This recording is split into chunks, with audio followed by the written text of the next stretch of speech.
Okay, guys, the Hangouts is now live.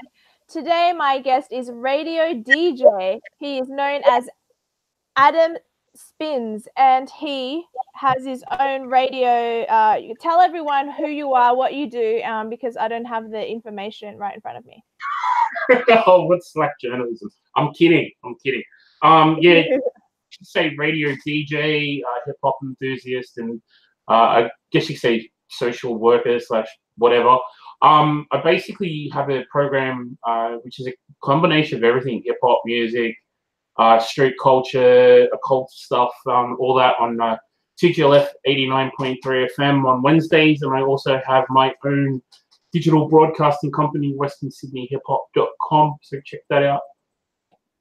And yeah, we basically do all that through there, and yeah, it's mainly what we do here, really. I just chat to interesting people, try and get their perspective on things, and try not to be judgmental. And yeah, so that's really what I do. So, that's, no, that's okay. So I just wanted to sort of give people a little bit of background on what you do, how you do it, and why you do it. So tell everyone a little bit about the work you've done with Nation of Islam.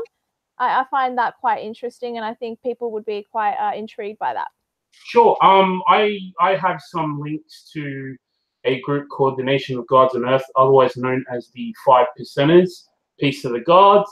Although I'm not officially a member, so to speak, I've done a lot of guess you could say consulting work, and also just general chatting, trying to understand the actual nature of what it is that they do. Because I'm one of these like curious intellectuals where if I don't understand something, I like to throw myself into it and read up on it and sort of get the get it from the actual source itself instead of relying on secondhand information. So I put basically a couple of feelers out, and they were impressed with my knowledge of Black civil rights history, which is a big interesting topic for me, which I discuss a lot on the show. Yeah, we just naturally clicked up, and as a result of the connection from that, because they're actually historically only through history only, not through actual religious links, they're connected to the Nation of Islam, and from there I made some connections in there and started speaking to people like Dr. Wisely Muhammad, which I sent you some videos of. He's a big drug reformer as well. He's very big on topics like that, about drugs infiltrating the Black community and things like that. We did organize an interview with him. Unfortunately, that hasn't come through just yet due to his busy nature. But that's one interview I'm really looking forward to. And a lot of the people you're connected with are actually really big names. Oh, thank you. Yeah, sometimes I need to pinch myself because I just see them as friends and mates, and I'm really blessed to be able to speak to them and get their insights on things. And these are just normal conversations I have on a regular basis. I really don't even consider them like interviews. Even if you're speaking to yourself right now, I'd be speaking to one of them. So yeah, I'm connected with it, especially in the Indigenous community as well. Because again, through the whole hip hop connection, I have that advocacy work there. So Anthony Mundine is one of the names that you've dropped to me in our private conversations. Yeah, well, although I don't know him individually, I have a couple. I have to restate that. I do know a lot of his associates, mainly Redfern, and doing a lot of work for the block at Redfern and all that kind of stuff, such as Shannon Williams, who's also known as Brother Black. Who works on SBS, and you sometimes see him on NITV as well during the Korean all that kind of stuff. So shout out to you, bro. Yeah, mainly that's how stuff works. Like you meet this one person, and they're of course related to other people, and they know this, and they're all related or interconnected somehow. And that led me to my international advocacy work, where I also do a lot of work, and I know I'm going to get this wrong. I'm going to hate it. For the Williams family and their nation in Canada at Campbell River. And they made me an honorary member. Well, actually, I'm a full member of the Native Nations, United Native Nations 5110 tribe, which all goes through... Is that Native Americans? Native Canadians, yes. Okay, well, I'm 22% real Native American, so you can take your honorary crap. I'm real. Yeah, I'm as white can get, so I don't mind stating that. But they basically embraced me as a brother, and That's nice. yeah, so I'm very honored with that, and I take my obligations to them very, very seriously. So shout outs to 510, I should say, is the correct number. And I also think we should let everyone know that when I'm in Sydney, which I'm still not going to divulge the dates to the public as to when I'll be in Sydney because I don't want. See you tomorrow, everyone. Jump in. I don't want to be in any danger, but I will be featuring on one of your podcasts, so I'm extremely excited about that. Yeah, I'm also do a new show because I sort of strayed away from the whole hip hop thing. Yeah. Well, hey, I can do a rap. No, I'm kidding. I could put a beat on and you could do like a freestyle or something like that. No. Okay, so you're not a bad beatboxer. There you go. But yeah, my brother's pretty good actually. Hey, like maybe you should come on the show. It's a Latino thing.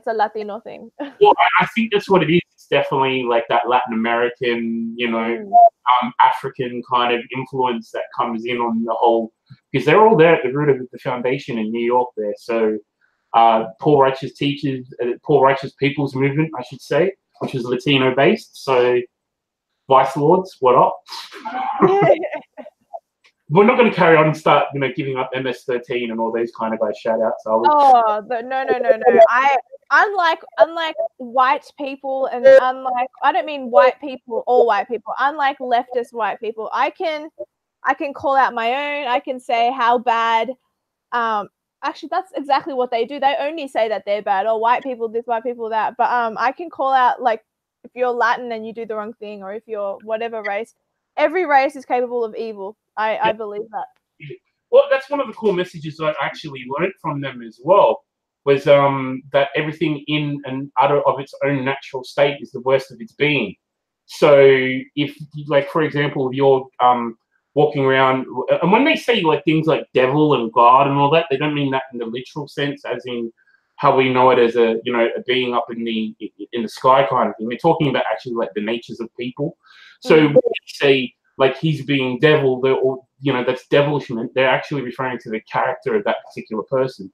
So so if there's actually like Native Americans in particular, or black people around, say, robbing, shooting, doing drugs and all that, it's said they can be devil too. And that's what they relate back to, that if you're not being righteous and acting in a godly manner, then you are the worst being of your entirety, because you're doing what you're not supposed to be doing, and make things worse, you actually know that you're not supposed to be doing it.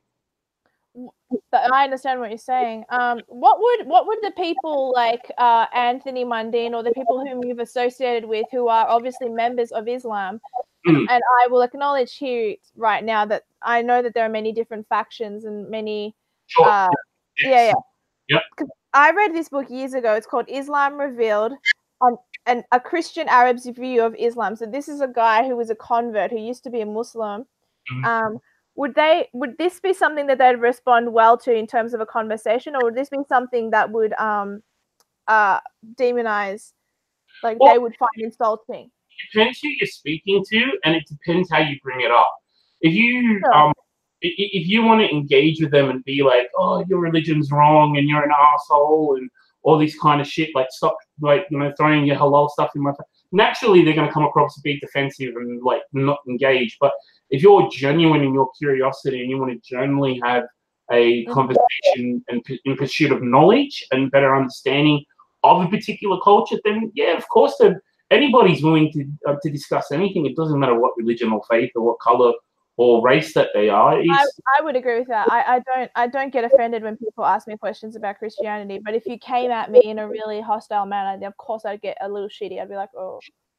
I mean, people come up to me and ask me, because I'm of a Polish background myself, so people come up and ask me really dumb stuff about, the war and, how I feel about Germans or Russians and this in particular. I'm like, dude, that had nothing to do with me. That was, like, while I respect my past and my history in that, my family's history, I'm like, why should I judge all, like, Germans and Russians the same as, but, the this whole generational blame thing, I'm really past and beyond that. So completely agree.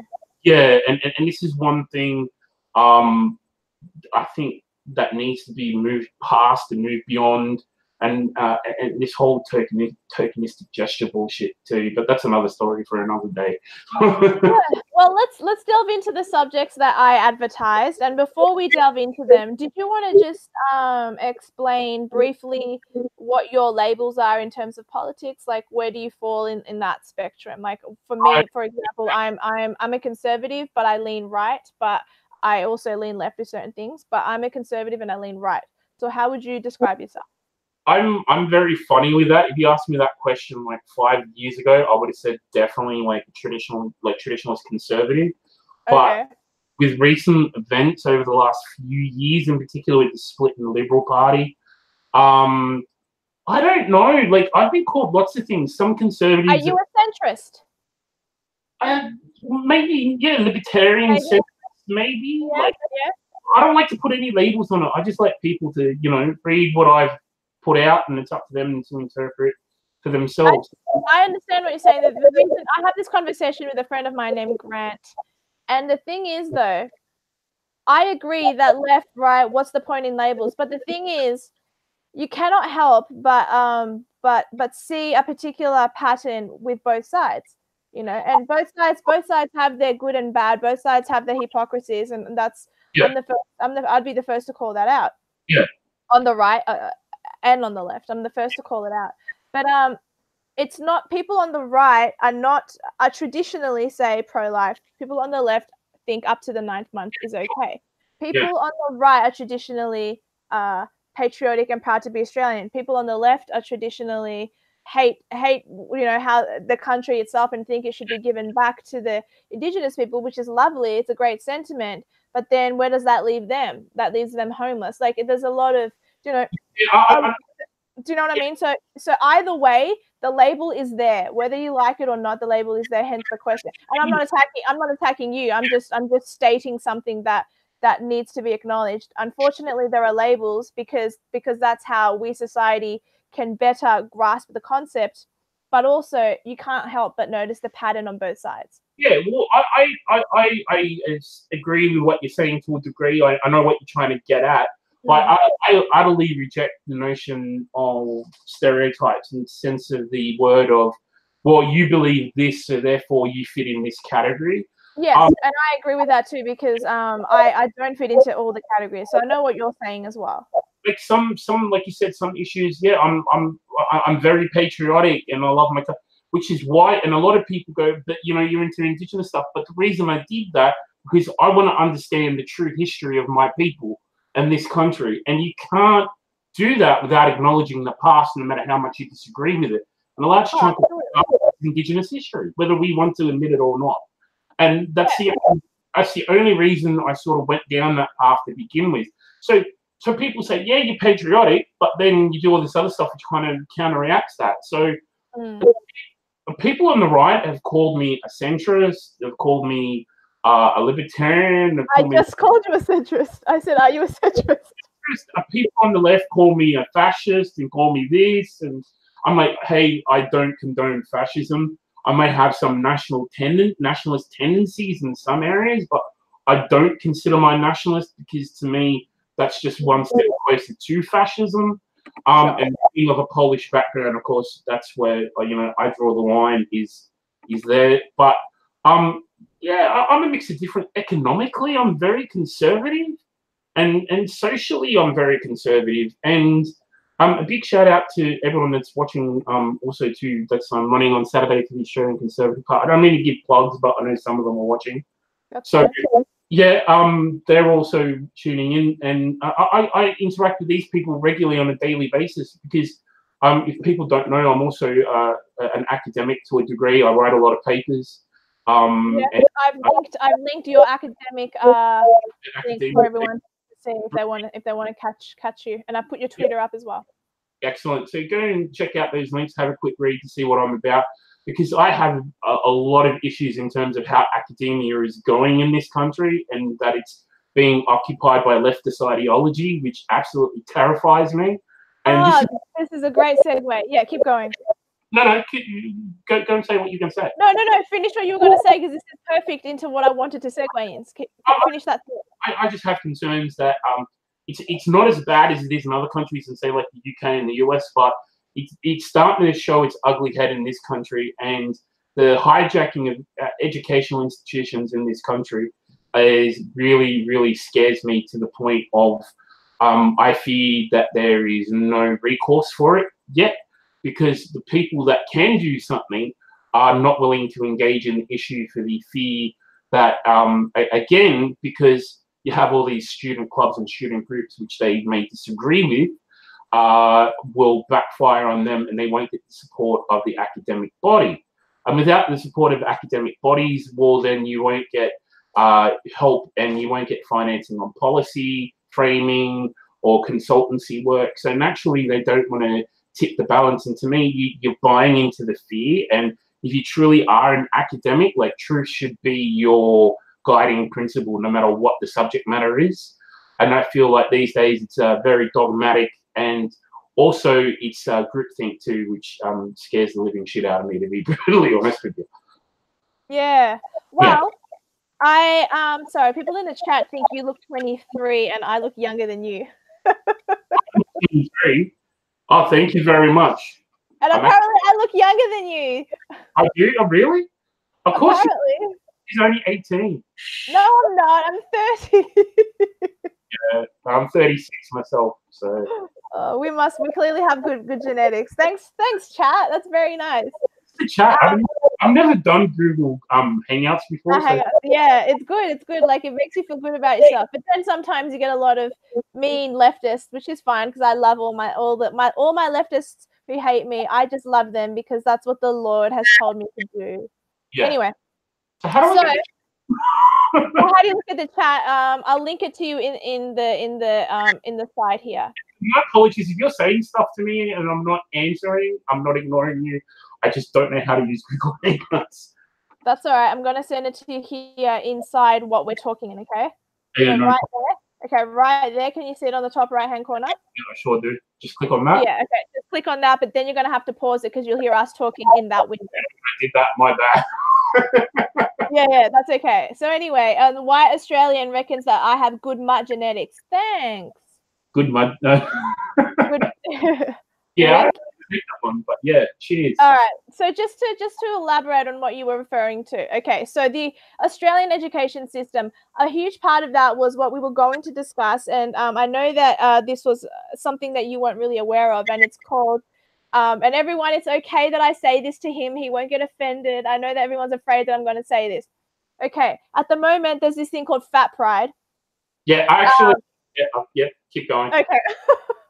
At the moment, part of the leftist agenda, part of this whole Marxism agenda is to also promote a bad body health image. And by doing that, they're saying they're promoting it as, oh, you can be healthy at any size. It doesn't matter. And then they have these supermodels now who can hardly walk in the heels and going up and down. Tessa Holiday and all that kind of stuff. Healthy at any size, healthy at any size. It's not true that you can be healthy at any size. And I thought it would be interesting to get a fluffy fellow to comment. She's a Gabriel Iglesias fan. I love it. Yeah, that's exactly where I got it from. Yeah, everyone knows who Fluffy is, man. Like, big ups. Like, this is, because you brought up to me privately that you wanted me to comment on the whole Chowder thing that he did with the chick. Stephen Crowder, yeah, because Stephen Crowder is like my very first YouTube sub, and I still watch him religiously. Yeah, and he did that little piece on that chick that was doing, I'm plus this, and you know, there's double standards and all that, and there is and there isn't. Like the whole fat pride thing in terms of. Yeah, like, okay, there's unhealthy and there's healthy. It depends on how you define health as a whole. If you need a helicopter to help you get out of your house, I would say you're unhealthy. Right, but that's taking from one extreme to the other. So I was trying to be funny, but anyway. Happy medium and say, is there big people that are healthy? As in, for example, if you were to check my cholesterol count, it's not bad. I just got a blood work done because I actually work in not work per se, but I do social work in a hospital at the moment as a part of my courses. I had to get my blood test done and all that kind of, and it all came back great. So again, it depends on how you define words and how you define terminology. So we all have to remember that everything, all this stuff is all been created by man, right? And all created by humans, if you want it to be politically correct. And go down that path and say, well, let's have a look at the term health and what do we mean by that? And if you go generationally, even to the ancient past, health meant different things. You can look at it holistically, you can look at it internally, you can look at it on a physical comparison like you do. I'm a big believer in, I don't care what condition you're searching for, you can't make a visual diagnosis. There's been papers that have been put out which have actually proved that to be an inaccurate way of assessing a client because you have so many visual biases which actually, conflict your thinking. So this whole thing of you can just look at someone and assume that they're unhealthy, like that's straight up bullshit. I'm calling that out. Oh, really? I think I disagree with you with all due respect, but fair enough. Like there's a lady that comes, oh, I shouldn't say this. Hang on. Let me rephrase what I'm about to say. Let me stop myself. I have seen a lady that comes around oh my God, sorry, I'm really struggling. I've seen a lady and she's super skinny. She's anorexic. She has her bones, she's emaciated and she's a mum. And every time I see her, I think in my head, how long are you going to last? You can tell. You can just tell. And sometimes you see a really heavy person, I can't help but notice that they struggle to breathe a little bit, or that most overweight people have type 2 diabetes. I'm not saying you do, but you and I can say this to you because we're friends, but like I couldn't say that to just a random person on the street and go, oh, you're so heavy, do you have type 2 diabetes? But many do, right? But this is what I'm talking about in terms of this whole fat pride kind of thing, where what you're saying is right, and I'm not saying, but however, this whole thing that like 80% of fat people have type 2 diabetes, I can throw complete other statistics out there which totally disprove that that's an actual thing. So again, who's writing this information and where are you getting the information from? There's not this level of distinction now in any conversation, regardless of whatever movement it is, of where they're obtaining their information. It's like, are you getting it from peer-reviewed statistical information that's actually being classified and distributed amongst other journals and academic? That's fine, but then you have to realize that has academic bias too. What institution was it publicized that?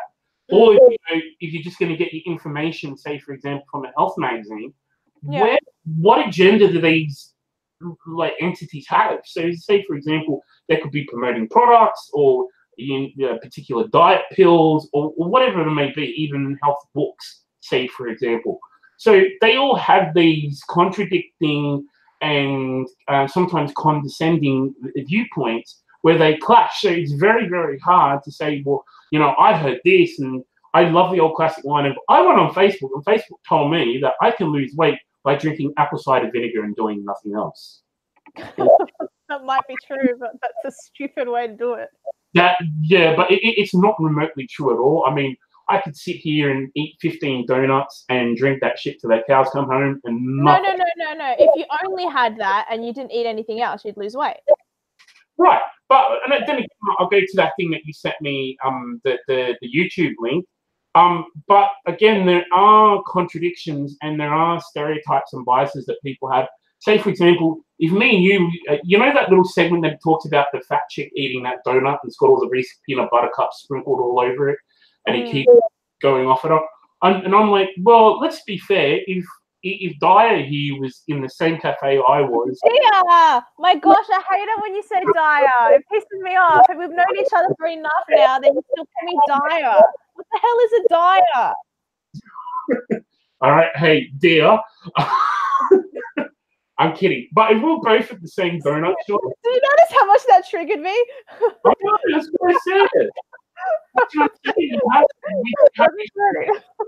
You triggered me more than a lefty just then. That really got to me. Poor little snowflakes. But that was bad. I'm so sorry. My reaction was so childish. Okay, keep going. On your show, you know what was coming. If people are listening that may not get what's just happened, we do this quite a fair bit where and I always try to catch her off guard. Yeah, he does. Someone in the chat is asking me to ask you something. It's a little offensive, but I know you won't care. Can you ask him why he is overweight? Why am I overweight? Well, that's a very, very good question. I actually have a severe eye disorder called keratoconus, which he put me in the hospital for 3 to 4 months. I'm sorry. And needed transplant surgery based on my eyes. So they actually had to replace the cornea from my transplant. Long story. Going back, I actually used to do a lot of weights, and I knew this was going to come up, and I should have kept the photos, but I was doing powerman training, and that's what they believe actually caused the issue in my eyes. There was a pressure buildup, which caused the disfigurement in the eye, and that's why they had to do it, but they can't actually prove it. Anyway, cut a long story short, I was in hospital recovering for 2 to 3 months, and I had left eye done and the right eye done separately, so they were 1 year apart. So all about 4 or 5 months in hospital, constantly on steroids because there was fears of rejection and all that kind of stuff. And insane. I've never really, well, I guess you say I am now. I am like trying to do a little bit to sort of get in better shape. But again, I know I'm big-ish, but I don't consider myself like damn kind of big. But hey, I don't know. I haven't met you physically, but I'll meet you in Sydney soon, and when I do the podcast with you, and I'll let everyone know what your size is. No kidding. Like, I'm not that, like, you know, I know I'm big, but I'm not like massive, kind of massive. Like, I was on an airplane, and the woman behind me like needed 2 seats. Yeah, I only need 1 seat, so. Damn. So what does he say? Voluptuous. Voluptuous. Yeah, I'm the one below fluffy. I'm at the voluptuous kind of level. You're. Well, what do they say? Fat, you black, baby. That's right. No, I think this is a stupid question. I think he's being funny, but he wants to know if you are a Jesuit trying to subvert the Catholic Church. I've got a funny feeling I know who that is, but yeah, if people know me, I'm not a big Jesuit fan. So yeah, Michael, I know who you are. Actually, is it Michael? I don't know if his name is Michael. It's the YouTube name is Conflagrants in San. Anyway, he's a New Zealand YouTuber. Mine called Michael Davis, who I don't know. Yeah, it's probably one of. I'm going to have a lot of people that come here and ask. No, I'm not a big Jesuit fan. Actually, hang on. It was a good something I can prove that. I've got lots of. I can't show you my little. Oh, it is Michael. It is Michael. He just said it is him. Yeah, there you go. Here you go. I'm using it. Where is it? You see that? That's my little Knights of Malta guy. So fuck you, bro. All right, let's get on to the next. Get on to the next subject that we were supposed to talk about. So we're done with the fat pride, and we'll go back to education in the system because I actually think that's a good subject as well. But the differences between Sydney and Melbourne in terms of politics. Now, I'll just give everyone a quick overview of my thoughts of the difference between Sydney and Melbourne. From what I've observed, having been to both cities. I find Sydney to be more hustle bustle. It's like the corporate centre of Australia, whereas Melbourne is more the social centre of Australia. It's like more coffee centric, more about that kind of stuff. So that's the differences in the cities. Now, in terms of politics, I find that Australia has a much greater presence of leftism, and the Conservatives are a lot smaller. But for whatever reason, they are elevated more. There's a bigger hatred towards them because they are smaller. But I don't know anything about the politics in Sydney at large. But I will divulge right now that the senator that I will be, or not, I don't know what the word is, but the candidate for the Senate seat that I will be doing my interview for is Dean McRae. And I've only had great experiences with these particular people. So what is your take on Sydney and Melbourne politics? That whole cultural I call it another misconception, but that's Melbourneist propaganda. Sorry, I hate to tell you that. Oh, I don't care. That's fine. You're not going to offend me. Go ahead. the whole thing is a lot of people again have these centric views on what Sydney and Melbourne are. Now, if you come to Sydney and go, there's no coffee shops and all that, you have not been out to Western Sydney where I am. So it's like an hour's train trip, not even that. So and there's coffee shops galore out here. I mean, we might not have the whole, like, you guys have the thing in like art galleries and stuff like that. And I mean, it's an artsy city, that's true. Yeah, well, arty maybe. And that might be where the whole difference, like the leftism comes from, like within the art community and the art culture within Melbourne. So we definitely have a lot more of that than what we do. But in saying that, I will take admission that your nightlife is so much better than ours and so much safer. And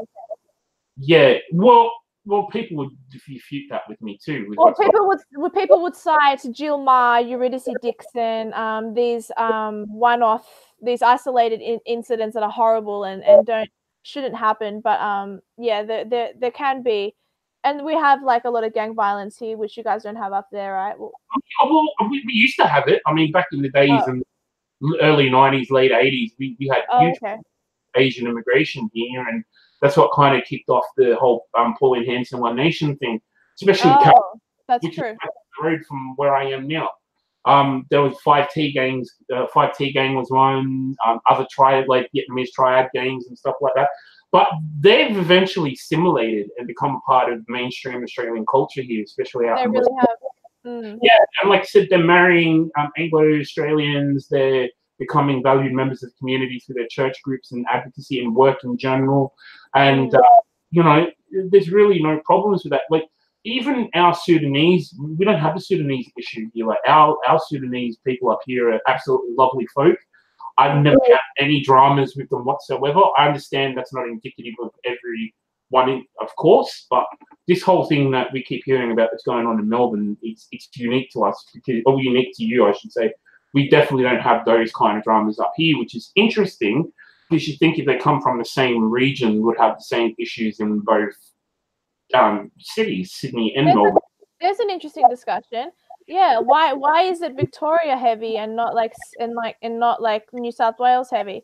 So that's a very good analysis that you've just placed there. So that's actually something that people haven't really said. Because we've only sort of pointed the finger and gone, well, if you're sub-Saharan, if you're if you're Sudanese and you're from this region and you're in Victoria, you're a problem. Like that's been a very heavy subject. But it's also very quickly disappeared here. Like it's just disappeared here after the St Kilda rally that I attended and documented. I saw that. Yeah, thank you. Yeah. It just sort of disappeared and like no one's heard anything from it since. And there is no issue in Sydney with that. In fact, from last I heard, the worst thing that happened in Sydney was that whole Lebanese versus white people thing in the beach, and that was years ago. No riots, that was ages and ages ago. And that was ages ago. Ages ago. We've had. Look, I'm not going to sit around the campfire and pretend like everything's perfect. It's not.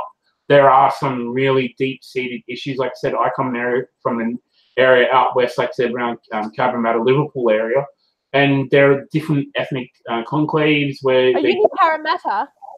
Yeah, Parramatta area. I know Parramatta area. I have friends there. Anyway, so keep going. Yeah, so there's a lot of different ethnic groups there that have their own sort of community group enclaves, and they stick to themselves and they don't integrate. I'm not going to lie, there's not issues, but what I'm saying is they should integrate. Yeah, but they're not causing problems as in which is great. Yeah, which is great. Yeah, and that they're keeping to themselves. And so I kind of wonder, is it a policing issue maybe in Victoria as opposed to hey, I'm all for law and order and I don't mean to be detrimental to our law enforcement, but one has to beg the question, why is there that difference and why is there that focus? So I would put it down to maybe a law and order issue, and I think there's a lot of suppression of police powers down in Victoria, which they really use in New South Wales. Well, the police, whether anyone likes these people or not is irrelevant. I think it's still a fact. Neil Erickson and Blair Cottrell both put up videos. Oh no, Blair Cottrell put up a post on Gab, and Neil Erickson put up a video, that stated that someone put up a post on Facebook or on Twitter or something like that, and that then the person quickly deleted it. And then very quickly, the cops ended up at that person's house, and now they have no internet. They're not allowed to access it. So I would say the difference between New South Wales and Victoria at this stage is very much against conservatives, dissidents. It's very much a police state right now. Yeah. And if you are a minority, you can get away with a lot more than if you are a native-born Australian who happens to be born with the misfortune of being white. Well, it's actually funny you say that, because as you know, I was in the process of moving down to Melbourne for university. I got accepted into Melbourne University, and yes, Mr. Academic. Anyway, I've got under scholarship as well. However, the cost of living now also prevented me from doing that. I'm not going to. Yeah, it is expensive. Just in that, the way that I was treated by the institutions there, in terms of because of my disability and all that kind of thing. What's the disability? My visual impairment and sorry, yeah, you just mentioned that earlier. Sorry, keep going. My being able to read, so I need bigger fonts and all that kind of stuff. They were a lot more forthcoming and they were a lot more helpful. I will say that. Melbourne universities? Yeah, the universities in Melbourne as opposed to the universities in Sydney. Not only so, more so they were very pro-advocacy in terms of, hey, you know, you're entitled to get this, you're entitled to get that. Why don't you go for it? That's a very different, where kind of here it's like I literally have to beg and go, please, I need some help in terms of, you know, so that aspect, you guys do that very well. And also the whole, I don't know what infrastructure spending, I guess you could call it, like on your sports facilities and stuff like that. Our state premier who got re-elected is basically a crook. But I won't get into that because I don't know enough about that to comment. I'm just regurgitating what I've heard other people say. Yeah. But in terms of saying that, like, we've got a big issue here on the New South Wales state election, which is coming up this Saturday. Okay. And one of them, we've spent, I don't know the total amounts of people who go, oh, you're an idiot because you don't know. It's millions and millions of dollars we spend on refurbishing sports stadiums. One of the main arguments Sydney people have is we can put on sporting events, if not the same, better than Melbourne can, Sydney Olympics being a fine example of that. However, however, we don't have the money to spend on the facilities. Now, in Liberal Party's defence, and I'm not a big fan of the current Liberal Party either in New South Wales or federally, I have to give them some credit in this, where they've actually taken the initiative and gone, you know what, we're doing development on stadiums, and they spent on revamping ANZ and everything like that. But then the Labor Party come around and criticise them for spending money on sports stadiums instead of schools and hospitals. So they can't win either way. But yet I find it funny that your Labor Party down there are doing the total opposite. They're the ones that did all the infrastructure spending. And the Liberals there were like, hey, what about spending it on hospitals and schools? So it's funny how they do that reverse play too. I find that the issue in Melbourne is that every single time you drive somewhere, there's roadworks. It's frustrating. They're also working on a train line here, so that adds to the infrastructure. But in terms of political climate, what's the climate like? Is the PC culture heavy in Sydney as in New South Wales as it is here? Is it the same? It's probably the same. I'd say we're a bit more conservative than, say, you guys down there, but not by much. I mean, if you were to use like a scale, like a conservative scale, and like here, like here is Melbourne, we're probably like there, maybe, like sitting there. Don't get me wrong, there are some good members, conservative members in the Liberal state government who don't get enough credit for what they do, but they're outvoiced and they're also outnumbered by their opposing, what I call, ideologues in the Liberal Party. So it's a whole big thing here. I don't know if you guys heard, but like Mark Latham's running as a state candidate to One Nation Party. Yes, we've definitely heard. Yeah, and he's expected to get almost 15% of the vote for the upper house in New South Wales. So that'll be interesting to see how that plays out, because I've interviewed Mark Latham on this channel, actually. I thought you did. That's how I first heard of you, I think. Oh, really? Yeah, I think it's either that, or did you do Corey Bernardi as well? No, I didn't do Corey Bernardi, but I wouldn't have minded interviewing him. Yeah, well, I knew it was one of them that you did, and that's what got me interested in checking out what it is that you did. But yeah, well, I'm still waiting on the promises of a guest that you said you'd bring on. Well, like I said to you, which will remain cryptic. I haven't heard back from them. I've asked them. Okay. They're probably like, oh, do we really want to go on this YouTube channel? Hey, I'm willing to risk it. So Shannon, you know, I'm talking about you. Get in touch with Dyer, please. Dear! So annoying. Okay, let's now rewind back to the education system. Do you find that this is the analogy I take. I'm a Christian, and that's fine. People can be what they want to be. But for the longest time, atheists in the United States and atheists here have been fighting, petitioning, whatever the words you want to use, to have both religion and school separate. Religion doesn't belong in schools. Education belongs in schools. No Christianity in schools because not everyone identifies as Christian. Okay, that used to be a fringe group. Now it seems like it's a louder vocal group that identifies that, separation of church and state, separation of church and school. Okay, so then don't you find it to be basically the same thing when they start integrating their leftist Marxist agenda into schools? Teaching children about masturbation and sex. This is part of the Safe Schools program. Teaching children about transgenderism and 72 genders, or whatever it is that Victoria or New South Wales is choosing to teach children. Don't you find that to be the same thing, except that it's instead of the word religion, it's the word ideology, and it's the left that's seeping its way and indoctrinating our young? Don't you think it's the same thing? Yeah, and this was the point I was alluding to earlier. It is the same thing, but here's the massive difference, right? You're talking about the church and state, which I totally agree with. Because that's fine, but that's not the argument here. That was used as an analogy. Right, but what I'm saying here is the terms of the separation of ideology from the state is literally impossible, because you have political parties which espouse certain political ideologies. So no matter if they say, oh, we're politically neutral, we know that's all BS, because they're either like they're conservative or they're socialist. It's either one or the two. Like there may be shades of grey, but either one or the other. So with power becomes indoctrination. So one of these groups are going to get in power and start indoctrinating. However, there is no policy or no theory or no judgment call in terms of what you said, this separation of ideology and politics.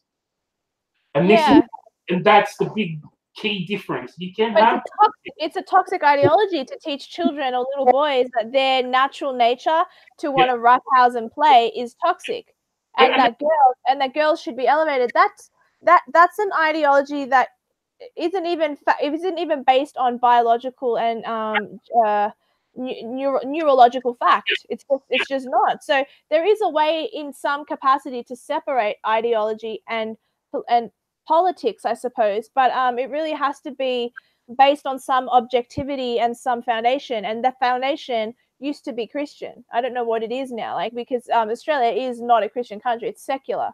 It's a secular country. It always has. People try and especially Christians in particular, try and have this argument with me. And it's the same with the United States Constitution. If you actually technically do your research on that, the United States and Australia were both created as secular nations. We actually... I don't agree with that. I think that the roots of this country are Judeo-Christian. I'm saying that right now, at the stage we are, Australia is secular. But once upon a time, it was based on a Christian foundation. I would disagree with what you're about to say. So keep going. You're talking about two different things, though. You're talking about the constitutional law of a country as opposed to the culture of a country. Cultures come and go. Cultures change. They're constantly in flux. Depending. The culture is secular at this stage. Right. And you're right. Back, you could even say as early as early as 1980, I'd still argue that this country was predominantly a Christian country. But I would agree. You're so right. It's not even that long ago. I was in primary school and we still had a religious education at a public school. Well, I could even go back to 2014. We still had chaplaincy programs inside school. Okay. Right. So it's only a phenomenon about getting rid of religion in state schools. Now, you can argue that, yeah, that's a good thing or that's a bad thing, depending on your point of view. But I'm gonna throw in something controversial to all my Christian friends out there who can debate me on this. Oh, we have 19 people watching us, so watch what you say. But I believe it's the fault of Christians themselves for allowing this to happen.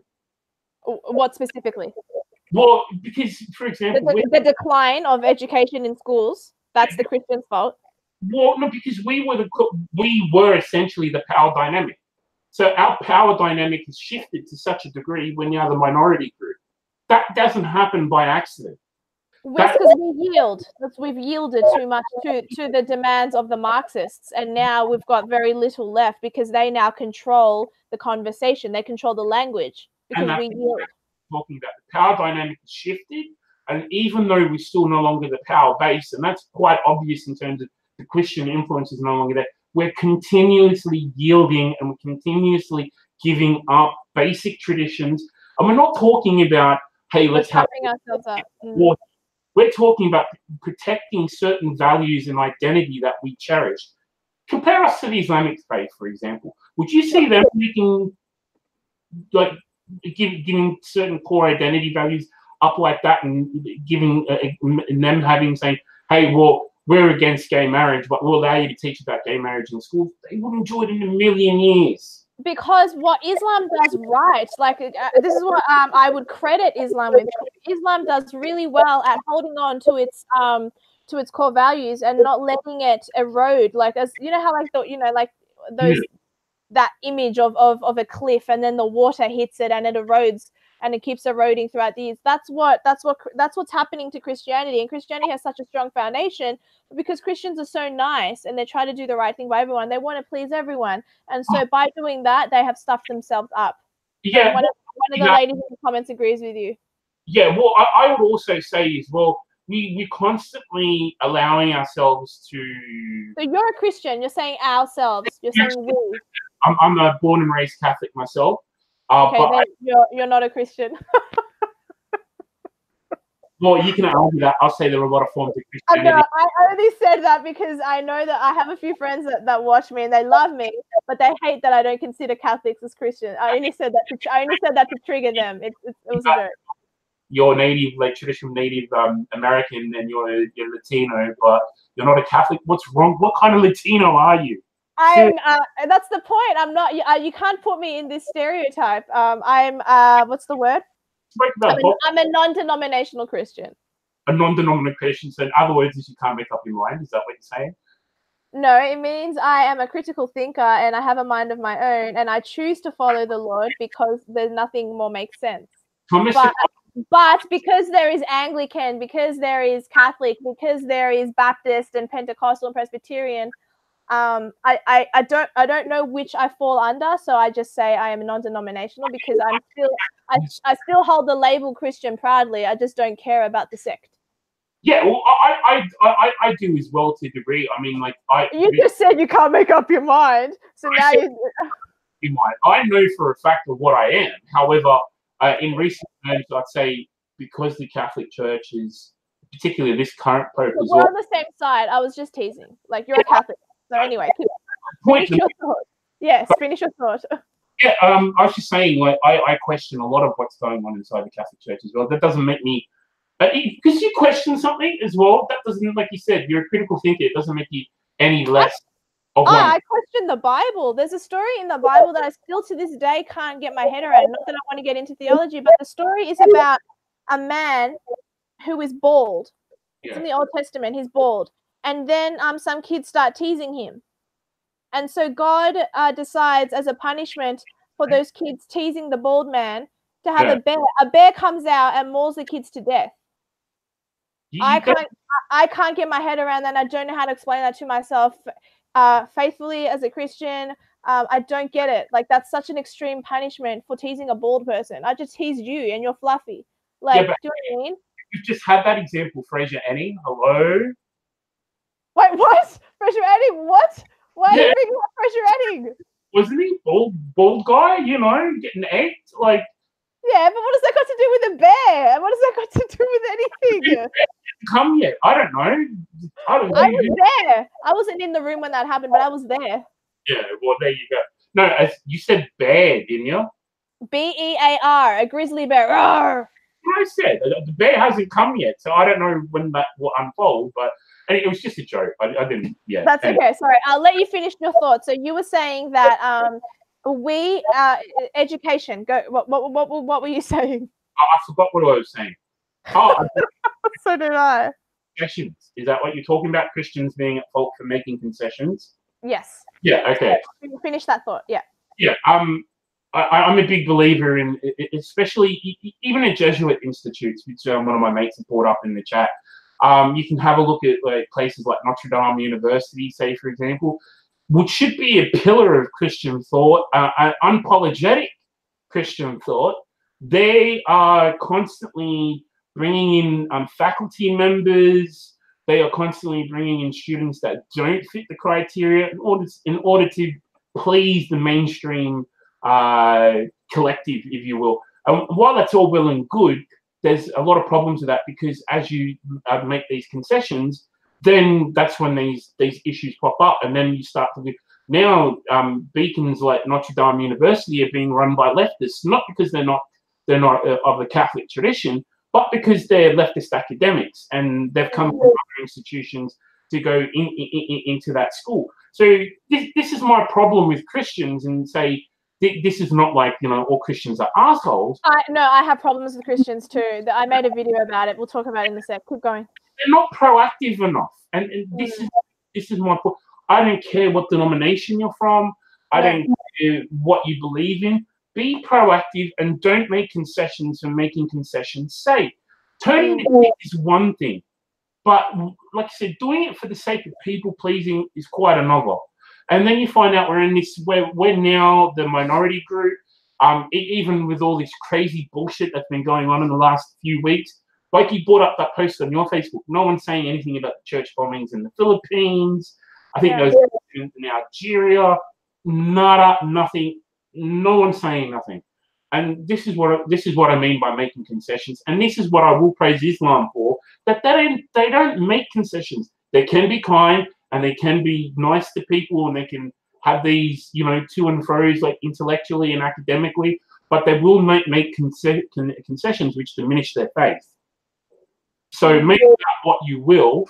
That was my point. And I think we have to stop, especially political candidates, man. These Catholic Labour Party members, seriously, grow a set of balls, please. They're too afraid. They're too afraid to speak it and get spoken against and stuff like that. Yeah. I've seen there is a very well-known televangelist named Joel Osteen. Right. And many Christians can see through him, and many atheists and non-Christians can see through him. But he did an interview where they said something like, what is your opinion on homosexuality? Right. And obviously, ordinarily, a Christian is against the act, but not against the person. You love all people no matter what. You shouldn't hate anyone. But if something is a sin, it's a sin. Like it's pretty black and white. If it's a sin to lie, it's a sin to lie. If it's a sin to murder, it's a sin to murder. If it's a sin to have sex outside of marriage, it's a sin to have sex outside of marriage. A sin is a sin. And so he sort of was afraid to say, and he was sort of umming and ahhing and like trying to add these concessions because he wanted to be liked. You can tell when you watch it that Joel Osteen wants to be liked. And then a caller calls in, and a caller says, well, actually, this is what you should think if you're a proper Christian, and just salvation in Christ through Jesus' blood, blah blah blah blah. And he goes, oh well, yeah, I agree, but also I don't want to tell someone else what to do. But if someone's asking you a question, you're not asking them what to do. You're answering a question directly, and he couldn't do it. And so that's what the political parties do. That's what we as a society have been doing. So you're so right when you say it's the Christian's fault. It's not just the Christian's fault. It's those who identify on the right who have been yielding too long to the left for whatever reason. And we're at the state that we're in, not because of Islam, not because of Zionism, not because of anything else, but that the government tried it and we permitted it. Yeah, exactly. And you're spot on the money. And this is exactly my point on what I'm trying to put out is before you start making a generalization of anyone, and I'm not just saying, oh, he's being pro-Islam or whatever, whether it's you have an issue with Coca-Cola as opposed to Pepsi, make sure you are not putting yourself in a position of jeopardy where you're allowing yourself to be bullied in making these concessions. This is the issue where some people will confront me, and despite I'm wrong, I'm not saying I'm perfect. I'm completely not perfect at all. But even if I'm wrong, okay, I'm wrong. That doesn't mean I'm going to yield and concede to you that your paradigm or your way of thinking is completely right and I should submit to it. That's the difference. And this is my issue, whereas with conservatives in particular, which is why I'm kind of questioning where do I sit, is I feel like a lot of them feel like they're losing an uphill battle. Like there's no particular way for them to get out of this rut and that they've been socially isolated. Well, if you continually feel that way inclined, you're not going to make any success of anything, no matter what you do, because again, you're conceding. Oh, well, we have to think about preferences, so we have to concede this policy to get Liberal Party support. Yeah, but then that's not equality, is it? No. If you're making a concession or a caveat for a specific group of people because they don't have enough of a voice or whatever it is, you're forcing equality. You're not letting them be a part of the masses. Peterson talks about in terms of equality of outcome. We're not saying not be nice to these people. We're not saying don't be socially inclusive. That's not what we're saying at all. It's the point of making concessions and then again losing your authoritativeness on any topic. Like I said, I can be wrong. I'm not perfect. I've probably said some people, I haven't been reading the chats, and again, I do apologize. But a lot of people have probably been saying, a lot of stuff about they don't agree with what I say, and that's fine. But I'm not going to concede to you that you're now superior. Actually, a lot of people agree with you. Someone doesn't like that I said something about Zionism, but most people agree with what you're saying, particularly Margaret. Okay, well, there you go. So, and again, it's not, I'm not trying to be like, rude or condescending or spiteful or anything like that. You basically, like I said, just don't concede unnecessarily and make that submit point where you're being submissive. That's the whole point. And that's what I guess what I'm trying to say. Christianity in today's modern day context in particular is very submissive. Not just to other religions or other political ethoses.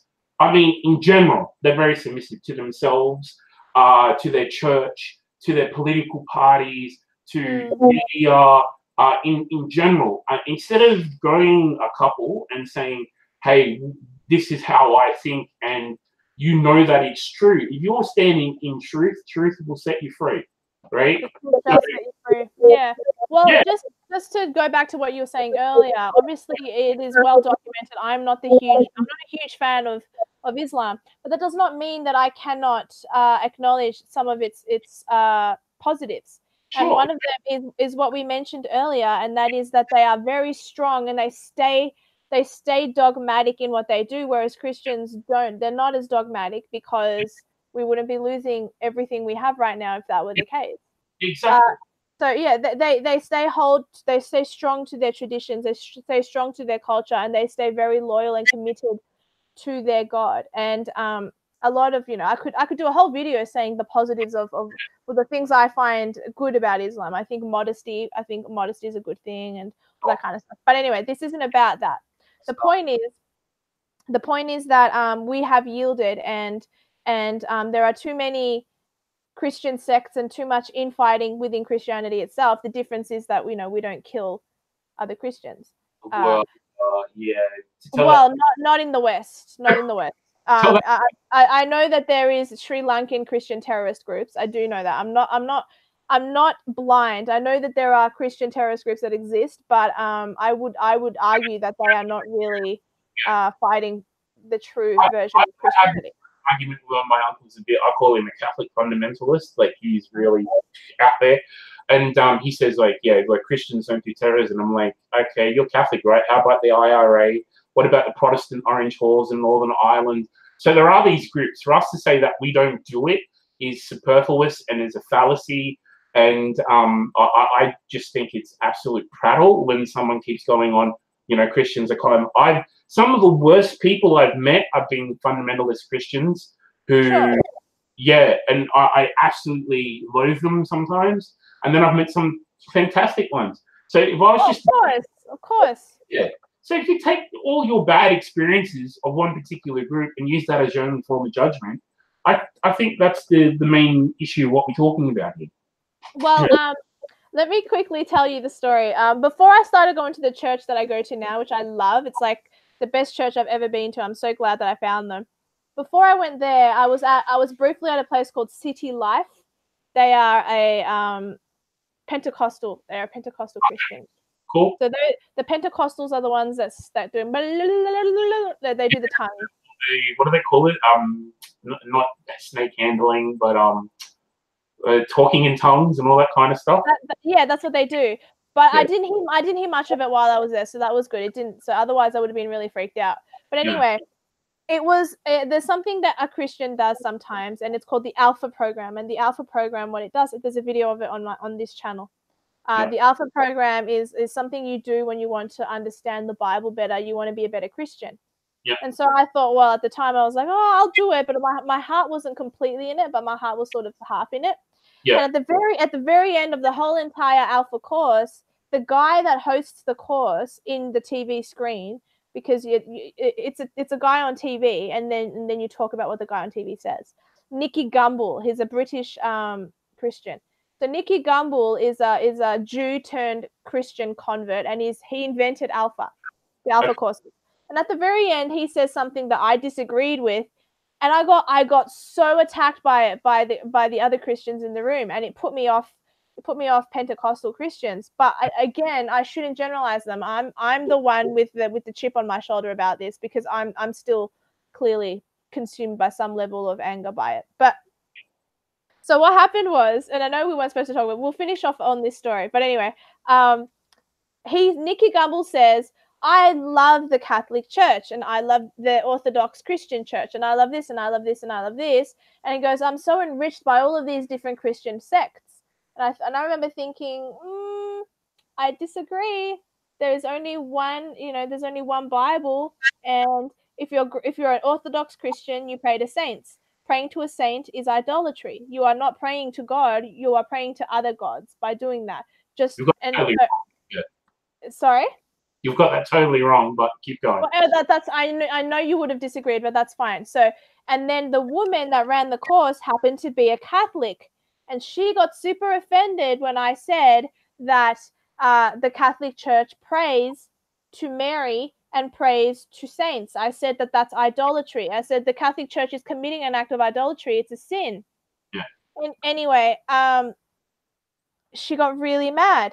She got really extremely mad, and she goes, you can't say that. How dare you say that? You have no idea. I have no idea, do I? My mother and my father both used to be Catholic, and now they are Christians, and it's the environment that my family came from, and we became Christian after. Okay, I have no idea, do I?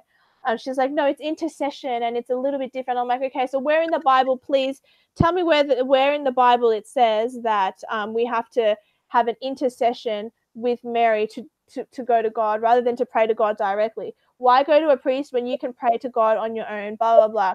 It's typical Protestant kind of reaction, but yeah, I get what you're saying. Yeah, that's fine. But what pissed me off was, okay, I had an opinion and I expressed it, and I was attacked for it.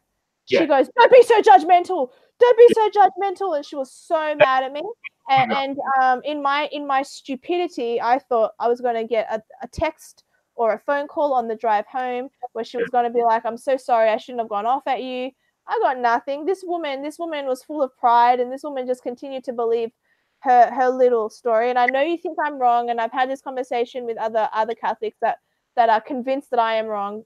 I know I'm not, and I know I'm being dogmatic about that, but I know I'm not wrong on that.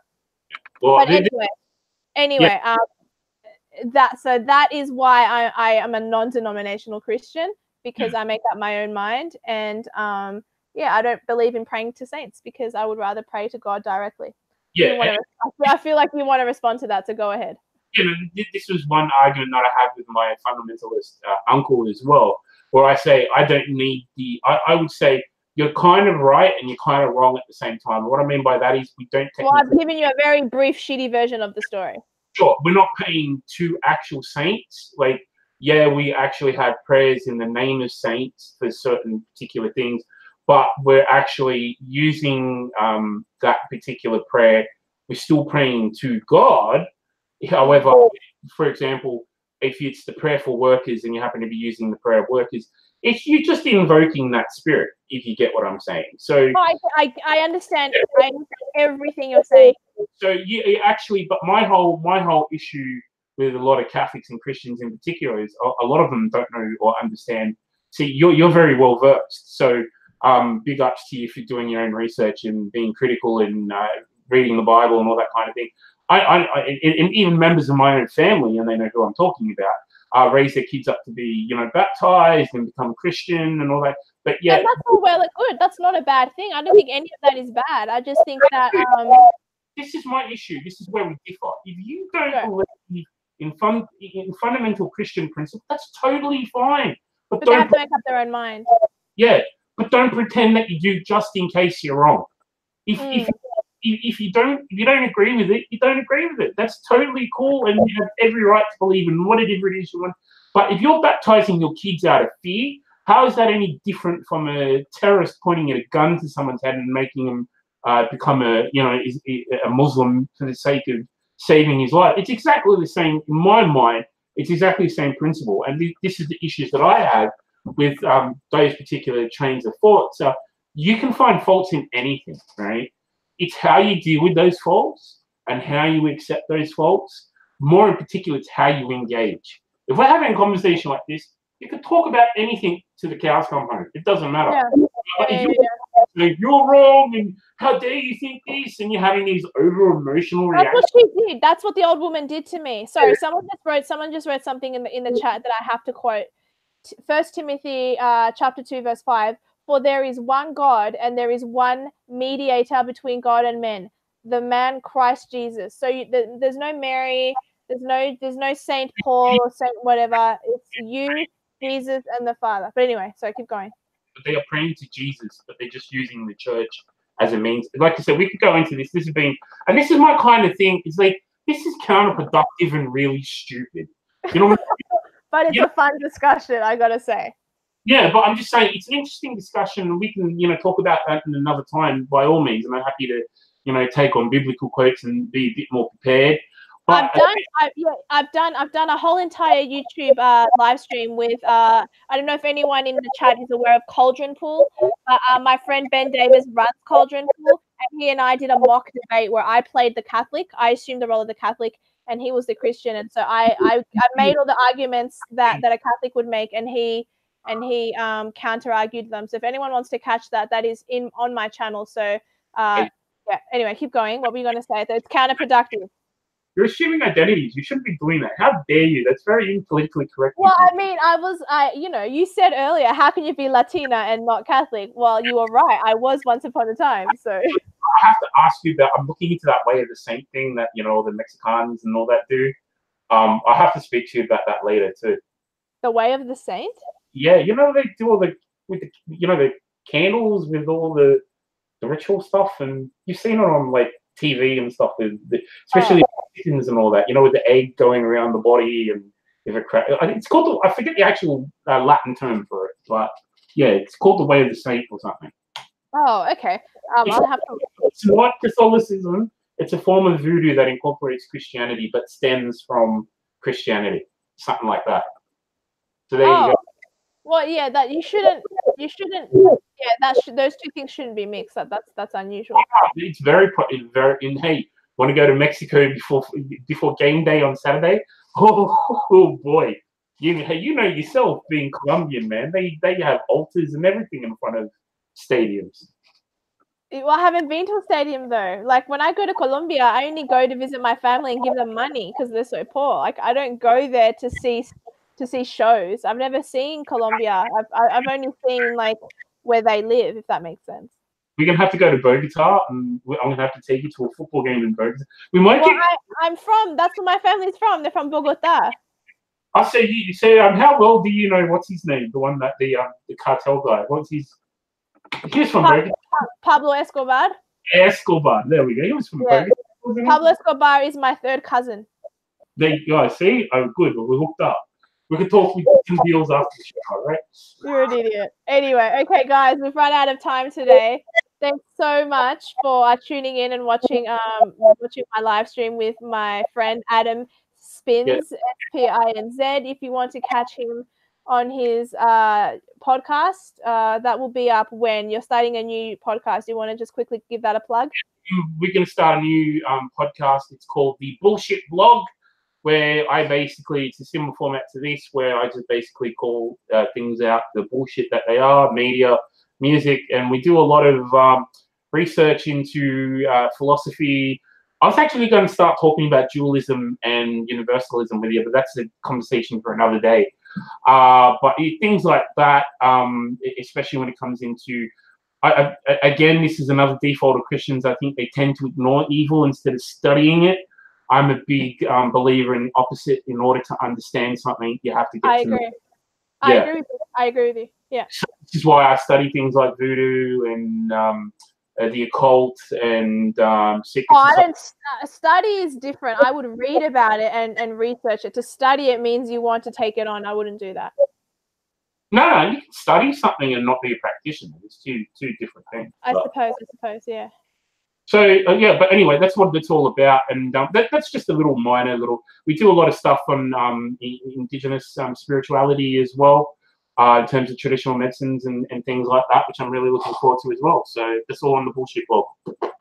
All in the Bullshit Blog, okay? And guys, tune in soon when I'm on his podcast, when I'm up in Sydney. You're going to be onto my bag. I don't have the dates yet, but I know you're coming up to do that. That's fine. Yeah, I don't have the dates yet myself. Yeah, and next Wednesday, guys, tune in for my 7:30. It might be 8 p.m. live stream. I will have the Dusty Bogan on my channel. Hopefully, his bruises have healed. After you told me you had the Dusty Bogan, I have to apologize to all your listeners. I didn't know who the guy was until you told me about it. I looked him up. Man, he's funny. Big out. I love you, man. Dusty, what up? Yeah, he's good. He's good. You should get him on your podcast. Yeah, I should actually get him on the Bullshit Blog because I want to get him in person and be like, talk like. But I need to get my bogan on, Like I got to get Pack of Winnie Blues and some VB or something, and be like. Well, your friend Michael in the chat also knows the Dusty Bogan. Oh, does he? That doesn't surprise me. Hey, Michael, get out of the Liberal Party. They're shit. All right. Well, I'm extremely happy with this live stream. I'm very glad. There were no haters in the live live chat either. So managed to attract a few of them. So I haven't read the comments. I'll go through after the show, read the comments. So thank you very much for everyone that's been listening and all your positivity and all your comments. It's been good.